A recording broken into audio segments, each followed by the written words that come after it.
Salam Bapak Ibu dan saudara terkasih di dalam nama Tuhan Yesus. Dimanapun Anda berada dan dimanapun Anda bisa mendengar rekaman ini, kita bertemu dalam program Saat Teduh Pagi Hari untuk edisi hari ini.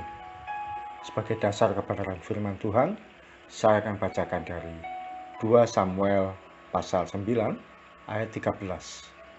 Firman Tuhan berkata, "Demikianlah Mefiboset diam di Yerusalem, sebab ia tetap makan sehidangan dengan raja. Adapun kedua kakinya timpang."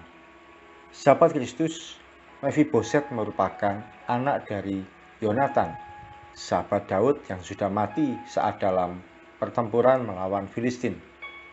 Selama ini Mefiboset ada dalam pengasuhan orang lain, yaitu Ziba, yang bekerja untuk keluarganya.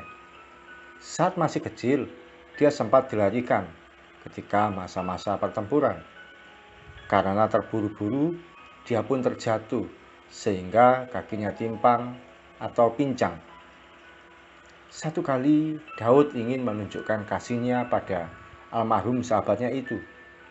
Dia mencari-cari, masih adakah keturunan Yonatan? Mumpung dia sudah jadi raja, dia ingin berbuat kasih pada keturunan sahabatnya itu. Akhirnya ditemukan Mefiboset yang pincang ini. Sejak itu, Raja Daud memperlakukan Mefiboset secara istimewa. Dia makan semeja, bahkan sehidangan dengan raja. Padahal selama ini dia cuma rakyat biasa yang tersingkir dari kehidupan orang banyak. Saya menyebut Mefiboset makan satu selera dengan raja. Apa yang menjadi selera Raja Daud, itu juga menjadi selera Mefiboset. Apakah ada yang berani membantah selera raja? Tentu tidak mungkin.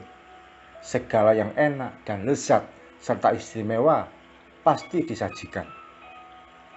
Kalau Raja Daud minta disediakan ayam goreng, apakah boleh? Mefiboset menawar, "Saya minta ikan teri saja, Raja." Tentu tidak bisa demikian. Demikian juga dengan kehidupan kita. Alangkah menyenangkan kalau kehidupan kita satu hidangan dengan raja di atas segala raja, yaitu Tuhan Yesus Kristus. Kalau bisa kita satu selera dengan dia. Apa yang kita inginkan ternyata menjadi keinginan Tuhan juga. Demikian juga yang Tuhan inginkan menjadi selera kita. Maka tidak sulit untuk kita minta sesuatu pada Tuhan. Dengan mudahnya doa kita terpenuhi, keinginan kita disediakan, karena kita satu selera dengan dia. Bagaimana bisa sehidangan dengan Tuhan? Bagaimana kita bisa satu selera dengan Tuhan? Tidak ada cara lain selain dekat dan kumpul dengan Tuhan. Kalau kita tidak pernah ada waktu untuk membangun keintiman dengan Tuhan, maka kita tidak akan pernah mengalami satu selera dengan Tuhan. Mungkin doa Anda tetap dijawab dan dipenuhi, tapi pemenuhan doa itu masih tingkat anak-anak. Anda tahu, seorang anak ketika minta akan didahului dengan merengek-rengek. Kalau tidak dituruti akan menangis dan protes.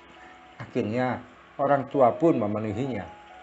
Kalau hubungan kita dengan Tuhan meningkat menjadi selevel sahabat atau bahkan menjadi kekasihnya Tuhan, kita akan mengerti yang mana Tuhan suka dan yang mana Tuhan tidak suka. Satu selera dengan Tuhan juga berarti kita memahami yang Tuhan suka dan yang Tuhan tidak suka. Kalau kita menyediakan diri untuk berdua intim dengan Tuhan, kita akan mengerti yang mana yang disukai Tuhan. Lalu karena kita mengasihi dia, maka kita mau ikuti apa yang dia mau dan kita tinggalkan yang dia tidak suka. Mengikut Tuhan Yesus bukan masalah hal agamawi. Ada banyak orang yang mengikut Tuhan, tapi masih berpikir secara agamawi, yaitu melakukan perintah dan menjauhi larangannya. Mengikut Tuhan karena kita mengasihi dia, kita mengerti yang mana yang Tuhan tidak suka, sehingga kita akan menjadi satu selera dengan Tuhan, mengikuti apa yang menjadi kesukaan Tuhan. Mohon maaf, kalau cuma sekedar melakukan perintah, menjauhi larangannya, kita akan stres. Mengapa? Karena banyak sekali larangan dari Tuhan. Tapi kalau kita mengasihi Tuhan, kita akan memahami bahwa kita melakukan sesuatu atau kita tidak melakukan sesuatu karena cinta kita pada Tuhan. Mari kita bawa hati kita untuk melekat dengan Tuhan setiap saat. Kita menjadi satu selera dengan Tuhan. Kita akan makan sehidangan dengan Tuhan. Sekalipun kita ini timpang, banyak kekurangan, tapi oleh kasih karunia Tuhan, kita dilayakkan untuk menikmati hal yang istimewa di hadapan Tuhan. Sahabat Kristus, jangan pernah kehilangan kesempatan untuk menjalin hubungan keintiman dengan Tuhan. Sediakan waktu untuk bergaul dengan Tuhan. Miliki hati yang jatuh cinta pada Tuhan Yesus setiap detik, setiap waktu. Maka kita akan menjadi satu selera dengan Tuhan. Keinginan kita menjadi sama dengan keinginan Tuhan. Dan kita akan mengalami pemulihan seutuhnya. Mari kita datang pada Tuhan. Tuhan Yesus, terima kasih buat firman-Mu yang boleh kami terima pada pagi hari ini. Kami mau belajar untuk menjadi satu selera dengan Tuhan, satu hidangan dengan Tuhan, satu meja dengan Engkau ya Tuhan. Maka apa yang menjadi keinginan kami, itu menjadi seleranya Tuhan. Yang menjadi keinginan Tuhan, itu pun juga menjadi selera kami.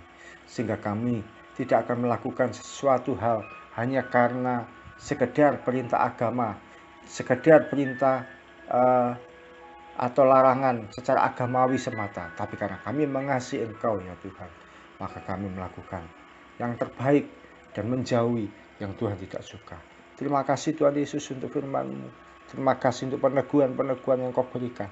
Terima kasih untuk kekuatan yang boleh kami terima hari ini. Kiranya hati ini boleh setiap hari jatuh cinta dengan Tuhan. Terima kasih Tuhan Yesus, kami akan berjalan sepanjang hari ini.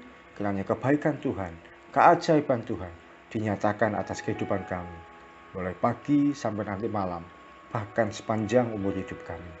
Di dalam nama Tuhan Yesus, kami berdoa dan mengucap syukur. Amin. Mari kita belajar untuk menjadi pribadi yang mengasihi Tuhan, sehingga kita bisa satu meja, bahkan satu hidangan, dan satu selera dengan Tuhan. Salam dari saya Oki Raharjo dan Mitspa Ministry. Tetap setia sampai garis akhir. Tuhan Yesus memberkati.